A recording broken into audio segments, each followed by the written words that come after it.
The children weren't supposed to be locked in their rooms. That was the first thing Louis Armstrong noticed when he walked into the St. Louis Union Children's Home on November 3, 1958. He had come to perform a charity concert for the orphanage, a simple afternoon show to raise money for new beds and hot meals. What he found instead was a secret that would shake him to his core and force him to make a choice that could destroy his career. The hallways were too quiet. That was the second thing. Louis had performed for children before, and he knew they were never quiet when something exciting was happening. Children should have been running around laughing, asking questions about his trumpet. Instead, St. Louis Union felt like a tomb. Mrs. Helena Bradshaw, the institution's director, was a tall, severe woman in her 50s with steel-gray hair pulled back so tight it looked painful. She greeted Louis at the front door with a smile that never reached her eyes. "Mr. Armstrong," she said, extending a gloved hand, "we're so honored to have you here. The children are beside themselves with excitement." Louis looked around the empty entrance hall. "Where are the children?" "Oh, they're in the auditorium waiting for you. We've kept them there so they wouldn't overwhelm you. You know how children can be." But as they walked through the building toward the auditorium, Louis began to notice things that didn't add up. Doors had locks on the outside. Windows were barred not just on the ground floor, but on the second and third floors too. And there was a smell in the air, not the institutional cleanser you'd expect, but something else. Fear. The auditorium was a large room with a small stage at one end and folding chairs arranged in neat rows. About 60 children sat perfectly still, their hands folded in their laps, their eyes staring straight ahead. They ranged in age from about 5 to 15, and every single one of them looked terrified. "Children," Mrs. Bradshaw announced in a voice like a drill sergeant, "Mr. Louis Armstrong is here to perform for you. You will sit quietly, you will not speak unless spoken to, and you will applaud when appropriate. Is that understood?" A chorus of small voices responded, "Yes, Mrs. Bradshaw." Louis had performed for thousands of audiences in his life, but he had never seen anything like this. These children weren't excited to see him, they were afraid to show excitement. They sat like little soldiers, afraid to move, afraid to breathe too loudly. "Well," Louis said, forcing his famous smile, "this is going to be fun." He unpacked his trumpet and began with "Hello, Dolly," usually a guaranteed crowd pleaser, but as he played, he noticed that while the children's eyes lit up with wonder, their bodies remained rigid. One little girl, maybe 6 years old, started to tap her foot to the rhythm, then caught herself and stopped, glancing nervously at Mrs. Bradshaw. Louis finished the song to polite, measured applause. No cheering, no laughing, no requests for more. Just careful clapping that stopped the moment Mrs. Bradshaw raised her hand. "Very nice," Mrs. Bradshaw said. "Now, Mr. Armstrong, perhaps you could play something more educational? My Country, 'Tis of Thee, perhaps?" Louis looked at the sea of small, frightened faces staring back at him. In the third row, a boy with red hair and freckles caught his attention. The kid was maybe 10 years old, and there was something about his eyes, a defiance that hadn't been beaten out of him yet. When Louis smiled at him, the boy smiled back quickly, then immediately looked down at his hands. "Actually," Louis said, "I think I'll play When the Saints Go Marching In." It was a song of freedom, of joy, of celebration. And as Louis played, something magical began to happen. The children couldn't help themselves. The music was too powerful, too joyful to resist. Feet began to tap, heads began to nod. The little girl in the front row started swaying almost imperceptibly. Mrs. Bradshaw noticed immediately. "Children," she snapped, "sit still." But Louis kept playing, and the children kept moving. It was as if the music was reminding them that they were still alive under all that fear. When the song ended, there was a moment of pure, electric silence. Then the red-haired boy in the third row started clapping, not the careful, measured applause Mrs. Bradshaw demanded, but real applause, enthusiastic and loud. Other children joined in, and for a few seconds the auditorium filled with the sound of genuine childhood joy. Enough! Mrs. Bradshaw's voice cut through the applause like a whip. The children immediately fell silent. I said controlled applause. Tommy Patterson, you will report to my office after the performance. The red-haired boy, Tommy, went pale, but his chin came up in defiance. Louis felt something twist in his chest. He had been Tommy Patterson once. He had been the kid who couldn't quite keep his spirit down, no matter how many times the world tried to crush it. Mrs. Bradshaw, Louis said pleasantly, perhaps I could visit with the children individually after the concert. I'd love to meet them all. I'm afraid that won't be possible, she replied quickly. The children have strict schedules. After the performance, they need to return to their dormitories for evening studies. Their dormitories? Louis asked. You mean their rooms? The children are housed in dormitories, yes, for their own safety and to maintain proper discipline. But Louis had seen the doors in the hallways. Those weren't dormitory doors. Those were cell doors. He played 3 more songs, watching the children struggle between their natural impulse to enjoy the music and their terror of Mrs. Bradshaw's disapproval. By the time he finished, Louis Armstrong was angrier than he had been in years. After the performance, Mrs. Bradshaw attempted to escort him out quickly, but Louis had other plans. I need to use the restroom, he announced. Of course, I'll show you to the visitors' facilities. Actually, I think I'll use the one down that hallway, Louis said, pointing toward the children's quarters. Looks closer. Before Mrs. Bradshaw could protest, Louis was walking down the corridor, and what he saw there made his blood run cold. The doors did have locks, heavy deadbolts on the outside. Through the small windows, he could see inside the rooms. They weren't dormitories.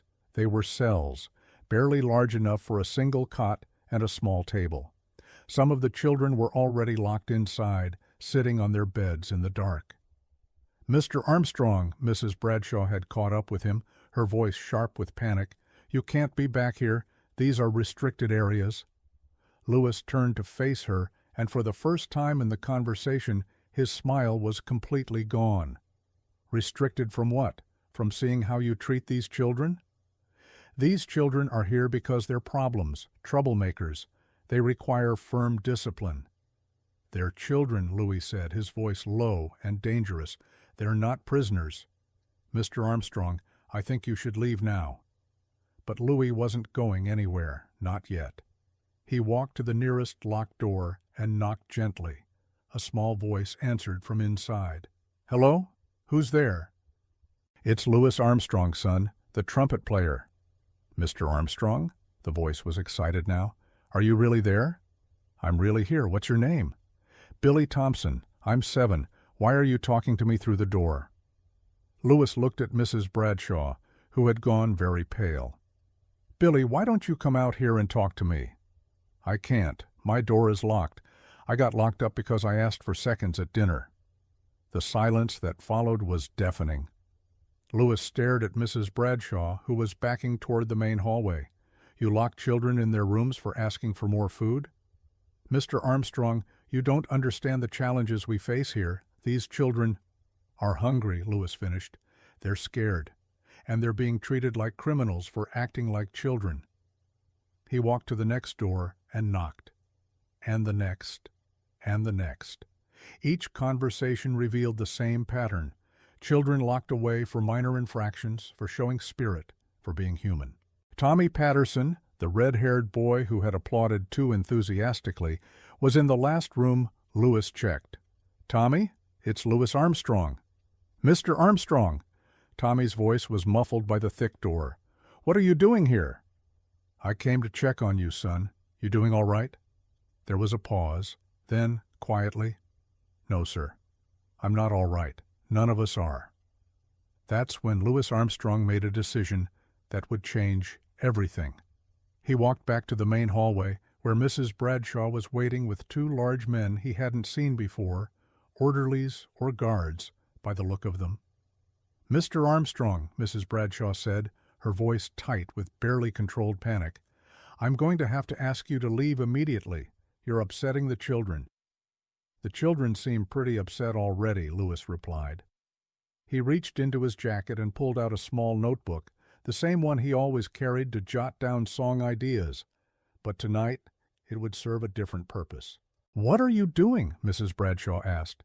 "Taking notes," Louis said calmly, "about locked doors, about children being punished for asking for food, about what I'm pretty sure is criminal abuse of minors."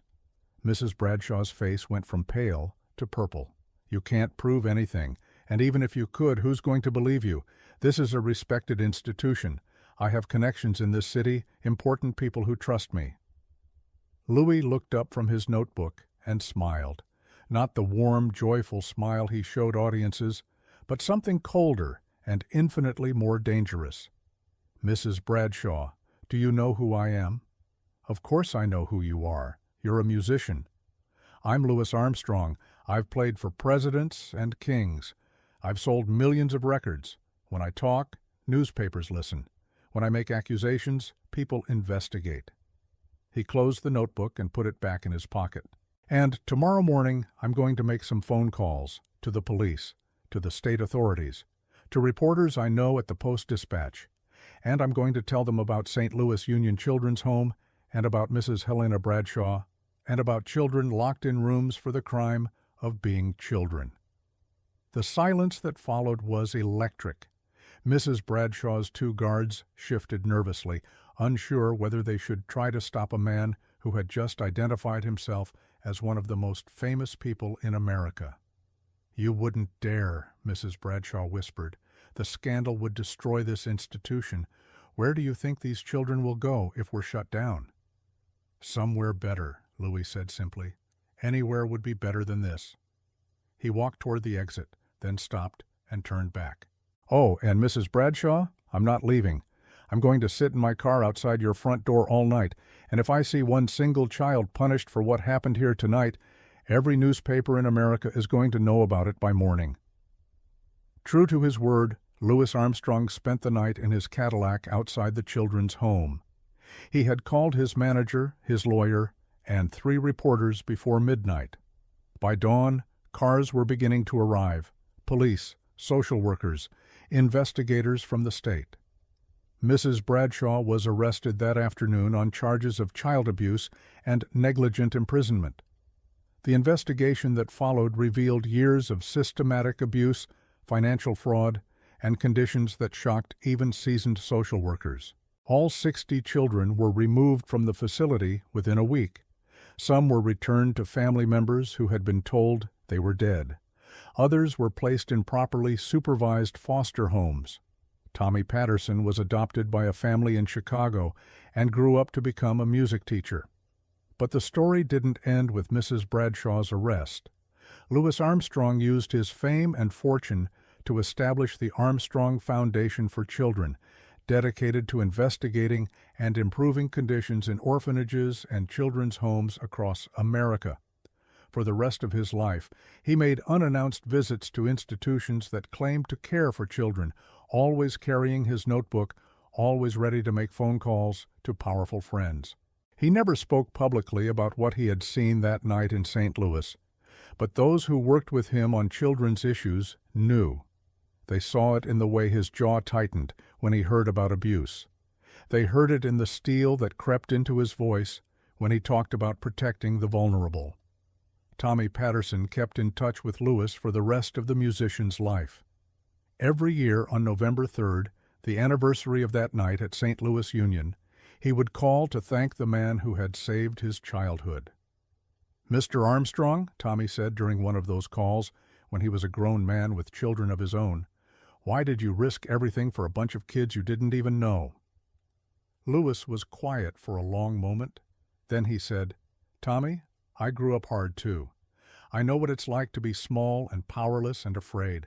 And I learned something that night: having the power to help means nothing if you don't use it." The St. Louis Union Children's Home closed permanently in 1959. The building was torn down and replaced with a park. In the center of that park stands a simple bronze plaque that reads, "In memory of the children who suffered here and in honor of those who refused to look away." But the real memorial isn't made of bronze. It's made of the 60 lives that were changed because one man with a trumpet decided that fame was worthless if you didn't use it to protect people who couldn't protect themselves. Louis Armstrong once said that music was his way of making people happy. But on November 3, 1958, in St. Louis, Missouri, he learned that sometimes the most important music you can make is the sound of your own voice raised in defense of those who have no voice of their own. And that, more than any song he ever played, was his greatest performance.